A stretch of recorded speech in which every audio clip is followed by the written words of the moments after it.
Pagi itu langit Jakarta tampak muram, seolah tahu bahwa hari itu akan menjadi saksi sejarah. Di depan gedung Mahkamah Agung, ribuan pasang mata menanti. Kamera televisi menyorot setiap sudut, wartawan berlomba menembus barikade aparat, dan spanduk pro kontra membentang liar di antara lautan manusia. Sebuah persidangan yang tidak biasa akan digelar, Presiden Republik Indonesia digugat atas tuduhan memalsukan ijazah. Di tengah kerumunan, suara azan dari masjid terdekat terdengar sayup, mengimbangi gemuruh emosi yang meluap di udara. Para penggugat berdiri tegak, membawa berkas-berkas yang katanya akan membuka kedok kebohongan terbesar bangsa. Di sisi lain, pendukung presiden berorasi lantang, menyuarakan keyakinan bahwa pemimpinnya bersih dan terhormat. Ketegangan menari di antara semangat dan amarah. Saat iring-iringan kendaraan dinas memasuki halaman gedung, suasana mendadak hening. Dari dalam mobil berpelat RI1, Presiden Jokowi turun tanpa senyum. Wajahnya datar, matanya tajam, tubuhnya tegap. Ia melangkah masuk, tak bergeming oleh ribuan pasang mata yang menatap tajam, mencurigai setiap jejak kakinya. Di dalam ruang sidang, aroma kayu tua bercampur pendingin ruangan yang terlalu dingin menciptakan nuansa antik dan canggung. Di hadapan hakim, para kuasa hukum menyiapkan argumen sekuat karang. Persidangan ini bukan sekadar tentang dokumen, tapi soal kepercayaan publik, dan mungkin juga, sejarah bangsa. Sang ketua majelis hakim, seorang pria parubaya dengan sorot mata tajam seperti elang, memulai sidang dengan suara lantang. Tak satu pun suara berani memotong. Di bangku penonton, beberapa wajah terkenal duduk tegang, anggota DPR, aktivis lama, bahkan mantan menteri pendidikan. Semua menunggu pembuktian, atau mungkin pembongkaran. Saksi-saksi dipanggil satu per satu. Beberapa memberi pernyataan mengguncang. Ada yang meyakini Jokowi tak pernah kuliah, ada yang menyebut mengenalnya di bangku kuliah teknik. Tapi belum ada yang benar-benar memukul meja kebenaran. Semua seperti bayangan dalam kabut pagi, samar dan menggoda.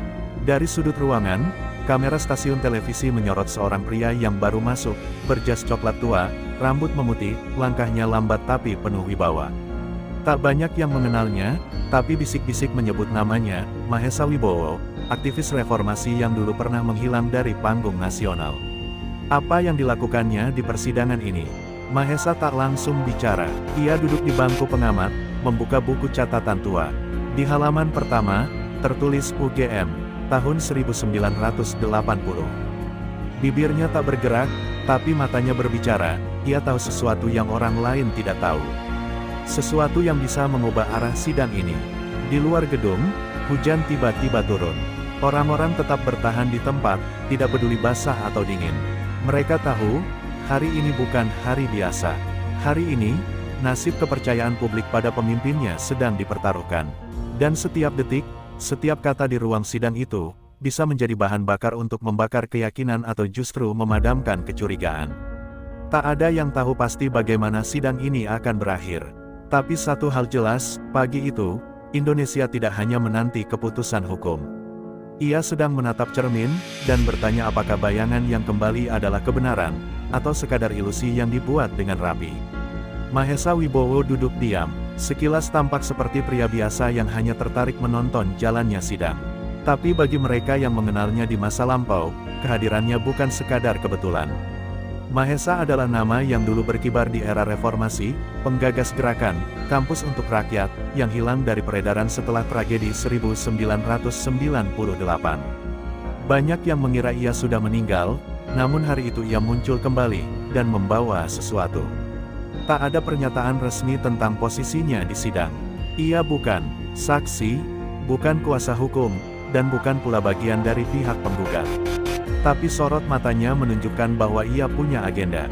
Tangan tuanya perlahan membuka halaman-halaman catatan kuning yang mulai usang.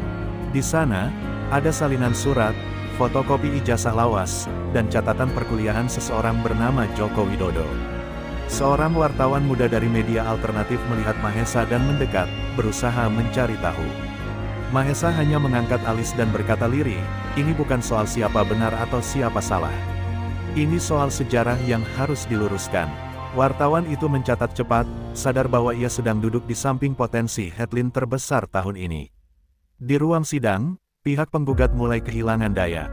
Bukti-bukti mereka banyak yang kabur asal-usulnya. Seorang saksi bahkan terbata-bata saat ditanya nama lengkap dosen pembimbing Jokowi. Hakim mencatat semuanya, tapi raut wajahnya mulai menunjukkan tanda bahwa cerita mereka berlubang. Di balik layar, bisik-bisik tentang upaya politisasi mulai terdengar, menambah aroma skandal pada perkara ini.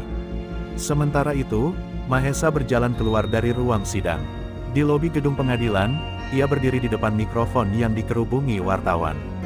Saya pernah sekelas dengan Joko Widodo di UGM. Saya masih ingat, ia bukan tipe yang mencolok, tapi rajin, tekun, dan nyaris tidak pernah absen. Suaranya pelan, namun setiap kata terasa menggema. Kamera langsung menyala, live streaming dimulai, dan publik mendengar langsung kesaksian yang tak disangka-sangka. Tahun 1985, saya yang bantu dia menyalin ulang tugas akhir karena mesin tik di kosannya rusak, lanjut Mahesa sambil tertawa kecil. Kalau dia tidak kuliah, dari mana saya tahu dia takut presentasi di depan dosen killer seperti Pak Herman. Tawa ringan pun pecah di antara wartawan, namun tak bisa menyembunyikan bahwa ini adalah pukulan telak bagi narasi pemalsuan ijazah. Penggugat mulai gelisah. Salah satu dari mereka terlihat menelepon seseorang dengan wajah pucat. Mahesa kembali menegaskan, saya tidak dibayar siapapun. Saya muncul karena sudah terlalu lama diam. Ini bukan soal Jokowi saja. Ini soal kita, jangan biarkan fitnah jadi warisan bangsa. Sore menjelang, di layar televisi nasional, cuplikan pernyataan Mahesa terus diputar. Di media sosial, tagar-tagar Mahesa bicara langsung trending. Netizen terbelah, sebagian menyebutnya pahlawan, sebagian lagi menuduhnya rekayasa. Tapi satu hal pasti, kebenaran tidak lagi sekadar milik dokumen, tapi juga ingatan manusia. Di istana, Jokowi yang menyimak jalannya sidang lewat layar kaca hanya menghela napas. Ia mengenali Mahesa, sangat mengenali, bahkan masih mengingat ketika mereka bertukar catatan mata kuliah ekonomi teknik. Tapi ia tidak mengira Mahesa akan muncul kembali setelah 2 dekade hilang. Di tengah semua itu, ada yang mencatat dengan tenang, seorang intel muda dari BIN, yang diam-diam mengikuti gerak Mahesa sejak 3 hari sebelum sidang. Terlalu bersih untuk orang yang hilang selama itu, bisiknya pada rekan di seberang telepon. Sesuatu dalam kemunculan Mahesa terasa tidak biasa, namun Mahesa tampak tak terganggu. Di dalam tas kulit tuanya, masih ada satu dokumen yang belum ia tunjukkan. Dokumen itu, jika dibuka, bisa mengubah lebih banyak hal daripada sekadar membuktikan keabsahan ijazah. Dan ia tahu, waktunya belum tiba. Tapi akan segera, langit Jakarta mulai berwarna kelabu saat Mahesa kembali melangkah meninggalkan kerumunan.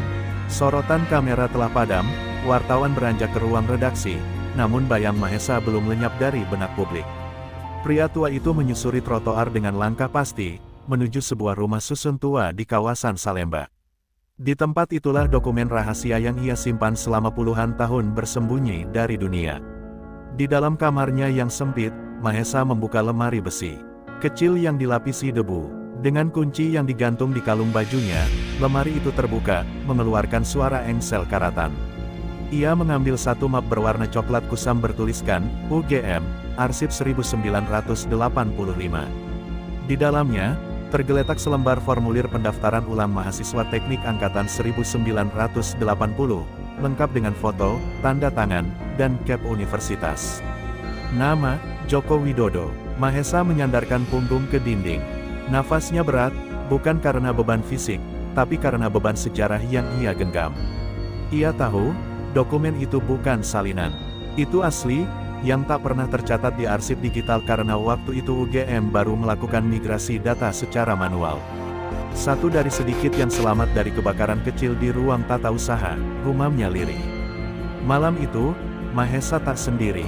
Seorang pria bersetelan jas tanpa identitas muncul di depan pintunya.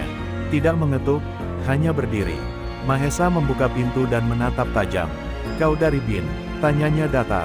Pria itu tidak menjawab, hanya tersenyum dan menatap map coklat yang kini berada di meja. "Kau datang karena dokumen ini," ujar Mahesa tanpa gentar. "Kalau kau ingin merampasnya, lakukan sekarang. Tapi ketahuilah, salinan digitalnya sudah tersebar ke 3 orang. Jika aku menghilang, mereka akan munculkan semuanya." Tatapan pria itu berubah. Wajahnya yang awalnya tenang kini terlihat sedikit kaku. Mahesa tidak sedang menggertak, ia sudah menyiapkan semuanya. "Aku hanya ingin memastikan satu hal, kata pria itu akhirnya. Apakah ini benar-benar dokumen yang tidak pernah masuk ke sistem? Mahesa mengangguk. Banyak yang tak tercatat di sistem, karena negara ini terlalu sibuk membangun pencitraan, bukan dokumentasi. Keesokan harinya, televisi nasional kembali gempar. Seorang tokoh UGM, Prof. Sutarjo, yang dulu menjabat kepala akademik, muncul dalam wawancara eksklusif. Saya ingat betul Joko Widodo. Ia mahasiswa aktif, saya yang mengesahkan tugas akhirnya. Saat ditanya mengapa datanya tidak muncul di sistem, ia menjawab, kami dulu mencatat dengan kertas dan tinta. Banyak data yang belum dipindahkan saat sistem baru diberlakukan.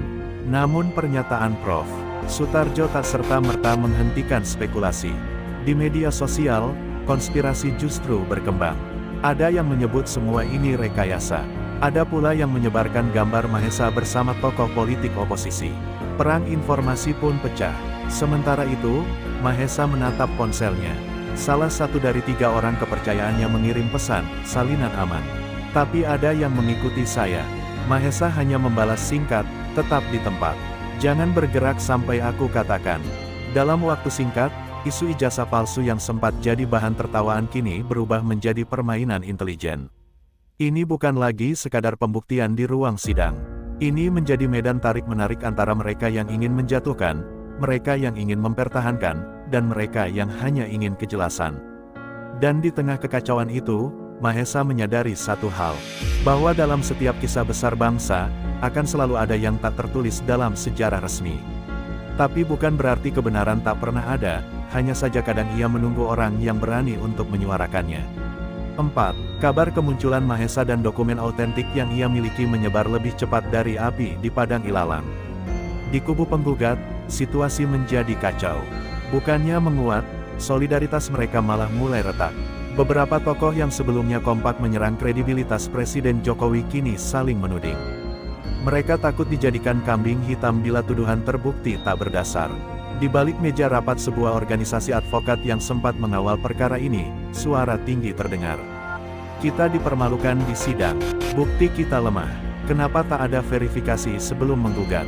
Seru seorang pengacara senior, menghentak meja. Ruangan menjadi sunyi, hanya suara kipas angin tua yang berdecit pelan. Tak jauh dari sana, Ranu, penggugat utama, duduk dengan wajah lesu. Ia mulai meragukan orang-orang di sekelilingnya. Beberapa dari mereka terlalu cepat membocorkan informasi ke media. Ada pula yang terlihat lebih sibuk mengurus popularitas di media sosial ketimbang menyiapkan argumen hukum. Ranu merasa dikhianati oleh timnya sendiri. Di luar gedung, massa pendukung yang dulu begitu militan kini terpecah. Sebagian percaya pada narasi Mahesa, sebagian lagi menyebut pria tua itu hanya pion dari elit tertentu. Di tengah kebingungan itu, 2 orang anggota tim hukum diam-diam meninggalkan kelompok dan menghubungi jurnalis investigatif untuk membocorkan agenda tersembunyi yang selama ini ditutupi. Mahesa sendiri tetap tenang. Ia tahu, keretakan dari dalam akan lebih menghancurkan daripada 1000 bantahan dari luar. Sore itu, ia menerima pesan suara dari seseorang tak dikenal. Suara perempuan terdengar di seberangnya. Pak Mahesa, saya bagian dari tim penggugat. Mereka mulai berbahaya. Ada rencana menghilangkan bukti yang Anda pegang. Saya punya salinan dokumen internal yang bisa memperkuat posisi Anda. Ragu sesaat, Mahesa akhirnya meminta perempuan itu bertemu. Mereka janjian di sebuah warung kopi tua di belakang stasiun Manggarai. Wanita itu memperkenalkan diri sebagai Andira, mantan staf ahli hukum yang kecewa karena kasus ini sudah melenceng dari tujuan awal, mencari kebenaran. Ia menyerahkan flash disk berisi catatan rapat, termasuk rekaman suara yang menyebut niat beberapa penggugat menyabotase bukti dan menciptakan narasi palsu. Kalau Anda pikir ini tentang hukum, Anda salah, Pak, kata Andira dengan suara serak. Ini semua soal elektabilitas. Mereka butuh panggung. Dan Presiden jadi tumbalnya.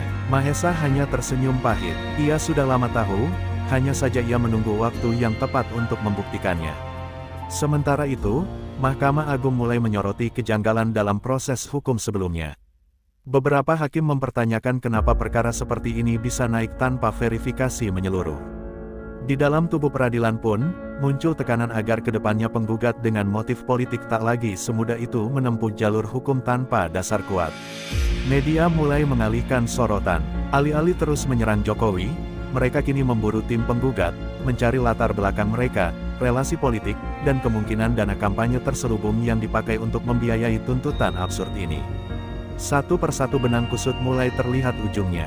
Ranu yang selama ini jadi wajah utama gugatan, kini diburu wartawan. Rumahnya dipenuhi kamera, teleponnya tak berhenti berdering. "Apa Anda tahu dokumen Mahesa itu asli?" tanya seorang reporter di halaman rumahnya. Ia hanya bisa diam. Perlahan, ia merasa langkahnya yang dulu penuh keyakinan kini berubah jadi kesalahan fatal. Dalam perut Jakarta yang gelap dan penuh konspirasi, kebenaran berjalan lambat. Tapi sekali ia melangkah, mustahil dihentikan. Mahesa tahu, ia belum menang. Tapi lawannya mulai bertumbangan bukan karena serangannya, melainkan karena ambisi mereka sendiri yang saling menelan. Dan jauh di sebuah ruangan gelap, seorang pria tua lainnya mengamati semua peristiwa ini lewat layar. Ia tidak tersenyum. Ia hanya berkata pelan, "Waktunya belum tiba," tapi kebenaran mulai merayap keluar dari liang kebohongan. Pria itu bukan sekutu Mahesa, bukan juga musuh Jokowi. Ia bagian dari bab yang belum terbuka. Langkah pria tua itu menyusuri lorong bawah tanah yang remang. Di tangannya, sebuah map hitam tertutup rapat. Wajahnya tenang, nyaris tanpa ekspresi, namun setiap gerak-geriknya terukur seolah ia tahu persis kemana arah permainan ini akan bermuara. Namanya, Wiratama, mantan kepala unit intelijen era reformasi yang kini lebih dikenal sebagai arsitek bayangan di kalangan elit. Wiratama tidak mengambil sisi, ia hanya bekerja di belakang layar, menyusun narasi, menyambung kepingan realitas dan kebohongan menjadi satu kesatuan yang sukar diurai. Kali ini, ia tertarik pada satu hal, siapa yang benar-benar diuntungkan dari isu ijazah palsu presiden. Kebohongan bisa diciptakan, tapi dampaknya selalu nyata, gumamnya. Di ruang kerjanya yang tersembunyi, monitor menampilkan berbagai feed CCTV dari lokasi strategis, kantor Mahesa, rumah Ranu, ruang sidang Ma, bahkan lobi stasiun televisi swasta. Semua terekam, semua dianalisis. Mereka terlalu fokus pada sosok Jokowi, padahal lakon sesungguhnya bukan itu, katanya sambil menekan tombol pada keyboard usangnya. Wiratama memanggil asistennya, Dira, seorang analis muda dengan kemampuan membaca pola informasi yang tajam. "Tuan, ada anomali dalam pergerakan opini publik. Narasi Mahesa mendominasi, tapi ada akun-akun bayangan yang justru memancing simpati terhadap para penggugat, seolah mereka korban konspirasi." Wiratama mengangguk, seseorang sedang bermain dua sisi. Kita temukan dia. Di sisi lain kota, Mahesa menyadari dirinya bukan lagi sekadar saksi. Kini ia jadi simbol. Setiap pernyataannya dikutip, dianalisis, bahkan dipelintir. Ia mulai curiga, mungkinkah ada pihak yang justru ingin ia terus bicara agar drama ini makin liar. Untuk pertama kalinya, ia mempertanyakan, siapa yang sesungguhnya menarik benang di balik semua ini. Sementara itu, Ranu mendadak menghilang. Beberapa anggota timnya panik, media kehilangan jejak. Tak ada yang tahu kemana ia pergi. Namun di sebuah villa di kawasan Puncak, Ranu tengah duduk bersama seseorang yang tak ia duga sebelumnya, Dira, asisten Wiratama. "Kami tahu Anda dimanfaatkan. Kami bisa bantu bersihkan nama Anda, jika Anda bersedia menyebut siapa dalang sebenarnya," ucap Dira tenang. Ranu terpaku, mulutnya terbuka, namun tak ada kata keluar. Ia merasa seperti pion dalam permainan yang ia pikir bisa ia kendalikan. "Mereka janji akan dukung pencalonan saya di pemilu daerah. Saya pikir, ini cuma strategi," lirihnya. Dira menatapnya lekat, "Dan sekarang strategi itu hampir menghancurkanmu." Sementara itu, Mahkamah Agung mulai menggelar sidang terbuka dengan bukti baru dari Mahesa dan kesaksian mendadak dari seorang akademisi yang sebelumnya bungkam. Sidang berubah menjadi panggung nasional. Rakyat menyaksikan langsung, terpecah antara percaya dan curiga. Tapi di balik panggung itu, Wiratama hanya menonton, menilai mana narasi yang harus ia dorong. Dalam pertemuan rahasia, Wiratama menghubungi Mahesa.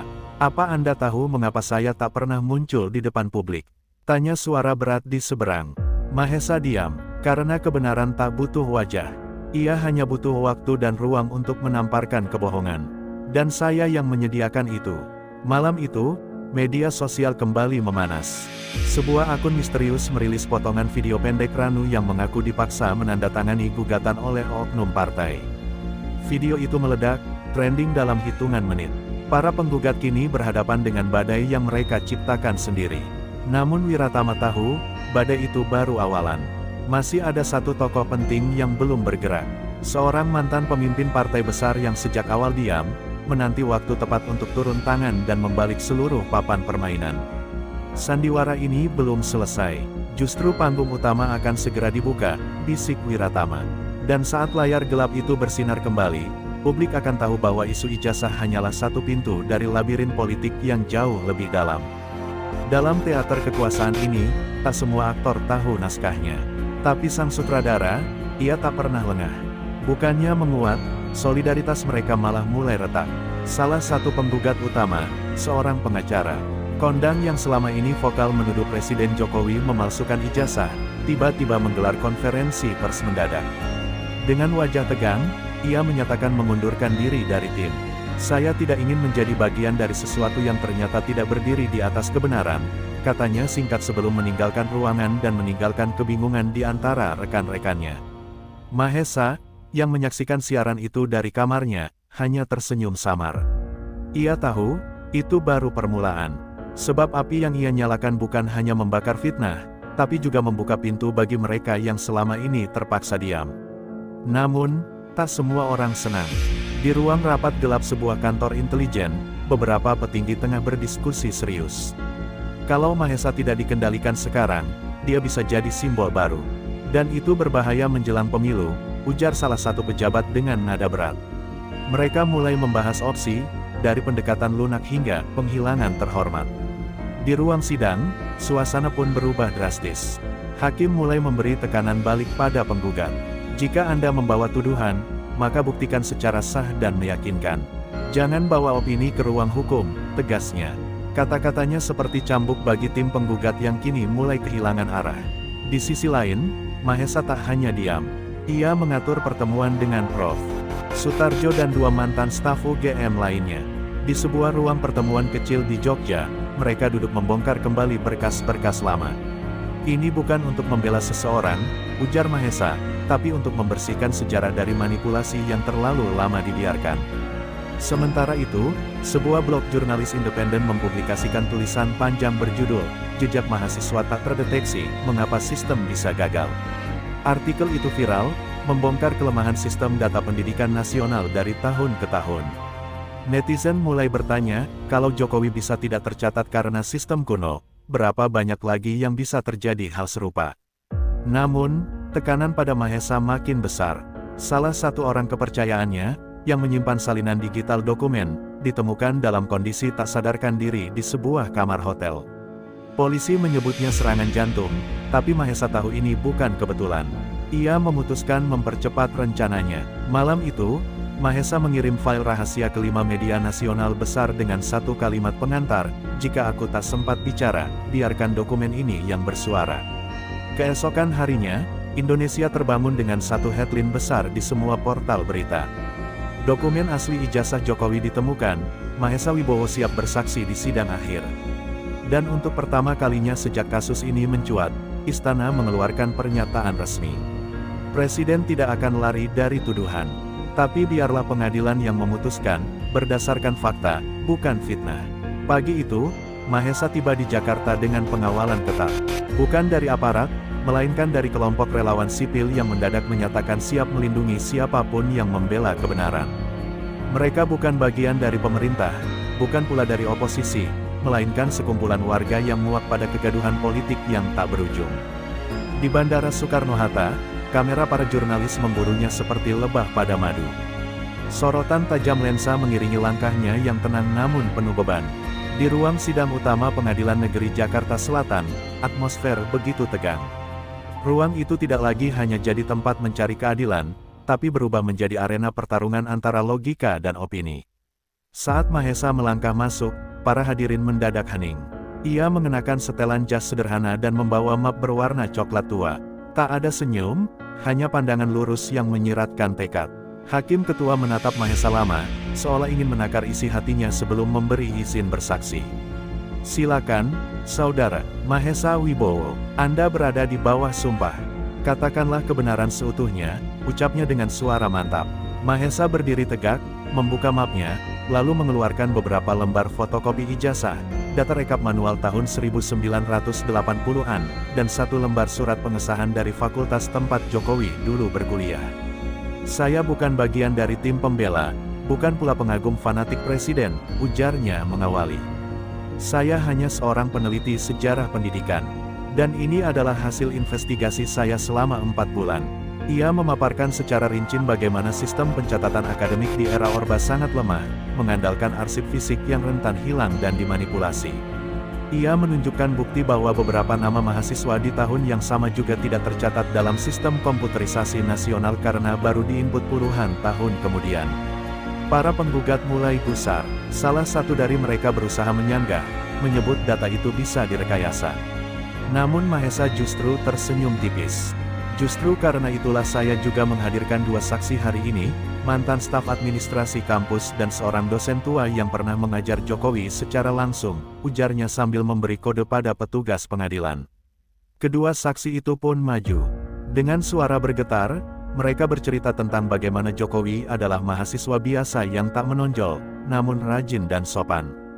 Ia sering duduk di barisan tengah, catatannya rapi, dan dia tak pernah membuat masalah, kenang sang dosen.